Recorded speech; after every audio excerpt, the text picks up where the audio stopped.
다니엘서 8장 15절에서 27절 말씀 우리 같이 읽겠습니다. 나단이 이 환상을 보고 그 뜻을 알고자 할 때에 사람 모양 같은 것이 내 앞에 섰고 내가 들은즉 을레강 두 언덕 사이에서 사람의 목소리가 있어 외쳐 이르되 가브리엘아 이 환상을 이 사람에게 깨닫게 하라 하더니 그가 내가 선 곳으로 나왔는데 그가 나올 때에 내가 두려워서 얼굴을 땅에 대고 엎드리매 그가 내게 이르되 인자야 깨달아 알라 이 환상은 정한 때 끝에 관한 것이니라. 그가 내게 말할 때에 내가 얼굴을 땅에 대고 엎드리어 깊이 잠들매 그가 나를 어루만져서 일으켜 세우며 이르되 진노하시는 때가 마친 후에 될 일을 내가 내게 알게 하리니 이 환상은 정한 때 끝에 관한 것임이라. 내가 본 바 두 뿔 가진 숫양은 곧 메대와 바사와 왕들이요 만틀이 많은 수렴소는 곧 헬라 왕이요 그의 두 눈 사이에 있는 큰 뿔은 곧 그 첫째 왕이요 이 뿔이 꺾이고 그 대신에 네 뿔이 났은즉 그 나라 가운데에서 네 나라가 일어나되 그의 권세만 못하니라.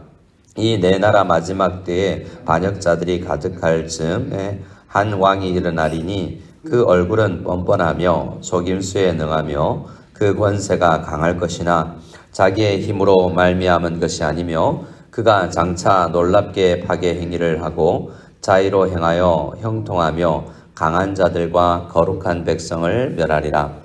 그가 꾀를 베풀어 제 손으로 속임수를 행하고 마음에 스스로 큰 체하며 또 평화로운 때에 많은 무리를 멸하며 또 스스로 서서 만왕의 왕을 대적할 것이나 그가 사람의 손으로 말미암지 아니하고 깨지리라. 이미 말한 바 주야에 대한 환상은 확실하니 너는 그 환상을 간직하라. 이는 여러 날 후의 일임이라 하더라. 이에 나단이 지쳐서 여러 날 앓다가 일어나서 왕의 일을 보았느니라. 내가 그 환상으로 말미암아 놀랐고 그 뜻을 깨닫는 사람도 없었느니라. 아멘. 계속해서 우리 8장 말씀을 묵상하는데요. 15절부터의 말씀은 이 환상을 해석하는 장면입니다. 15절 말씀 어제 5절과도 함께 다니엘이 이 환상을 보고 뜻을 알고자 할 때라고 이야기하고 있습니다. 우리는 환상을 보았던 다니엘처럼 말씀을 읽고 말씀을 보는 사람들이 그 뜻을 알고자 애쓰는 것, 그것이 우리 모든 성도들에게 필요한 자세다라고 했습니다. 말씀을 읽었으나 그 뜻을 그냥 바로 깨닫게 되지 않는 수가 많다는 거죠. 특히 쉬운 말씀도 있지만 한참을 고민하고 기도하고 묵상하여야만 내가 깨달을 수 있고 또 적용할 수 있는 그런 말씀들이 있는 것입니다. 그래서 뜻을 알고자 애쓸 때 하나님께서 사람 모양 같은 것을 다니엘에게 보내주셨습니다. 그 본이 16절에 가브리엘 천사였어요. 하나님께서 뜻을 알고자 애쓰는 사람에게 이렇게 다니엘에게는 가브리엘처럼 천사를 보내셔서 그 내용을 설명해 주시는 거죠. 성경에 이렇게 가브리엘이라는 천사가 이름이 등장하는 것은 처음인데요. 또 이 9장에 가면 71회에 대해서도 이 가브리엘 천사가 알려줍니다. 누가복음 1장에 가면 스가랴에게 세례 요한이 탄생할 것이다 라는 것도 알려주고요. 또 마리아에게 가서 예수님이 탄생할 것을 알려주는 천사가 가브리엘입니다. 가브리라는 것은 이 용사라는 뜻이고요. 엘이라는 것은 하나님입니다. 하나님의 용사, 하나님께서 쓰시는 몇 천사 이름이 성경에 등장하는데 그 대표적인 이 천사가 가브리엘입니다. 자, 그래서 이 환상을 가르쳐 주는데 그가 이 환상을 이 사람에게 깨닫게 하라라고 이야기를 하고 있는 것을 봅니다. 그래서 그는 다니엘에게 찾아가죠. 그리고 17절에 가브리엘이 다니엘이 선 곳으로 왔는데요. 그때 그 천사와의 만남이 조우가 두려워서 얼굴을 땅에 대고 엎드려서 이 잠에 빠지게 된 것을 볼 수 있습니다. 그래서 18절에 깊은 잠이 들었는데 천사가 또 이 다니엘을 어루만져서 일으켜 세워주는 장면을 보죠. 우리는 이런 체험까지 해보지 못하는 경우가 너무 많으니 어떤 느낌인지는 잘 모르겠으나 이 천사를 만났을 때에도 엄청난 어떤 큰 충격 같은 경험이었던 것 같아요. 그리고 이렇게 난 다음에 계속 설명해 주는데요. 이것은 17절 마지막 절에도 그렇고 19절에도 그렇고 정한 때 끝에 관한 것이다 라고 이야기하죠.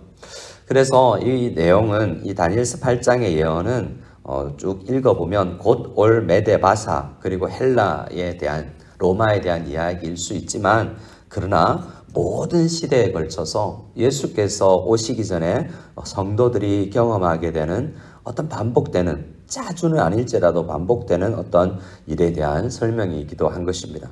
정한 때의 끝에 관련된 종말을 살아간다라는 표현이 있는데요.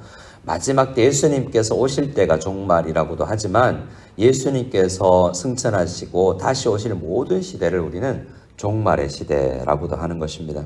그래서 이 성경의 이 가브리엘의 설명은 오늘을 사는 우리 모든 성도들이 가져야 될 자세에 대해서도 알려주는 것입니다. 어제도 잠시 살펴봤지만 꿈, 환상에 대한 설명을 해주죠. 20절에 두 뿔 가진 순양은 메대와 바사고 하나는 짧은 것은 메대, 긴 것은 바사, 이 왕들에 대한 것이다라고 알려주고요. 21절에 그 다음에 본 털이 많은 순염소는 헬라 제국이다 그러고 이야기합니다. 그리고 첫 번째 뿔이 있는데 그 뿔은 아마도 우리가 실명은 성경에 나오지 않지만 많은 학자들이 알렉산더 대제라고 생각해요. 자, 알렉산더 대제가 엄청나게 빠른 속도로 이 지역을 제패해 나가죠. 그런데 33살에 아주 약관의 나이에 그는 죽게 됩니다. 그래서 그의 네 신하들 장수들이 나라를 나누어 가지는데요. 자, 22절에서 그 이야기를 하죠. 이 뿔이 꺾이고 그 대신에 네 뿔이 났은즉 그 나라 가운데서 네 나라가 일어나되 라고 이야기합니다. 알렉산더가 다스린 헬라만은 못하지만 그 이후에 이제 네 나라가 지역을 나누어서 다스리게 되는데요. 많이 이름을 들어보셨을 것입니다. 이름을 이야기하자면 카산드로스, 리시마쿠스, 셀루커스 그리고 프텔로마이오스라는 그런 프텔레미 왕조는 이집트 쪽이라면 셀루커스는 시리아, 바벨론 이쪽을 다스립니다. 자, 이렇게 네 장군으로 인해서 왕조가 생기는데요. 이 23절에 보면 이 네 나라 가운데 한 나라가 이제 한 왕이 등장하게 될 것이다라고 이야기합니다. 네 왕조 가운데 한 왕조도 아니고 특별한 한 왕에 대해서 이야기합니다. 많은 사람들은 오늘 우리 매일 성경 설명에도 나와 있는 것처럼 셀루코스 왕조의 시리아 바벨론을 다스리던 그 왕조 가운데 안티오코스 4세라는 왕이 있었습니다. 그러니까 예수님께서 오시기 한 150년 전에 있었던 왕인데요. 그가 이 예루살렘이 있는 오늘 성경 구절에 의하면 영화로운 땅을 향하여서 쳐들어왔던 왕이 있습니다. 작은 뿔 하나가 나서 영화로운 땅까지 쳐들어왔다 그러는데요. 여러 나라들이 쳐들어왔었죠. 하지만 이 안티오코스 4세, 에피파네스라고 하는 이 왕은 엄청나게 심한 박해를 했던 사람이에요. 어떤 권력보다도 이 예루살렘과 이 하나님의 백성들을 상징하는 이 예루살렘을 짓밟았던 적이 이 왕과 비교하면 없었다라고 할 수 있습니다. 23절에 그 왕에 대해서 어떻게 설명합니까? 그 얼굴은 뻔뻔하며 속임수에 능하며 24절에 그 권세가 강할 것이나 라고 이야기하고 있습니다. 힘이 셀 뿐만 아니라 센 힘으로 유다 이스라엘을 엄청나게 박해했어요. 예를 들어서 이 성전에 그가 침투해 들어와서 성전에 하나님 앞에 예배드리는 그 성전에 제우스 신에게 바치는 돼지를 예배로 제물로 바쳤어요. 그러니까 이스라엘 사람들은 돼지고기를 먹지도 않지 않습니까? 먹지 않기 때문에 잘 기르지도 않습니다.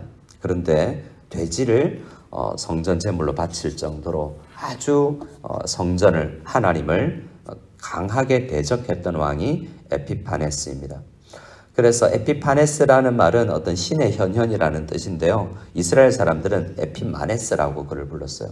미친 사람이라는 뜻으로 에피마네스라는 이름으로 불렀습니다.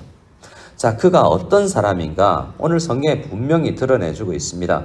25절 말씀을 읽어볼까요? 25절을 읽어보겠습니다. 그가 꾀를 베풀어 제 손으로 속임수를 행하고 마음에 스스로 큰 채하며 또 평화로운 때에 많은 무리를 멸하며 또 스스로 서서 만왕의 왕을 대적할 것이나 그가 사람의 손으로 말미암지 아니하고 깨지리라. 아멘.